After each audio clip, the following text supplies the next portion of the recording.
I'm sure you've heard the news.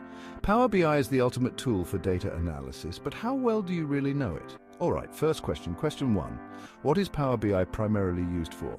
A. Sending emails. B. Data visualization and business intelligence. C. Web development. Got your answer. It's B. Power BI is all about transforming raw data into insightful visuals. Next up, question 2. Which of these is not a component of Power BI? A. Power BI Desktop. B. Power BI Service. C. Power BI Web Designer. What do you think? It's C.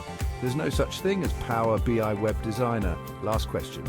Question 3. Can you create interactive reports with Power BI? A. Yes. B. No. Easy one, right? The answer is A.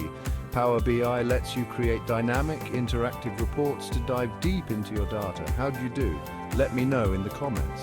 And don't forget to like and subscribe for more Power BI tips.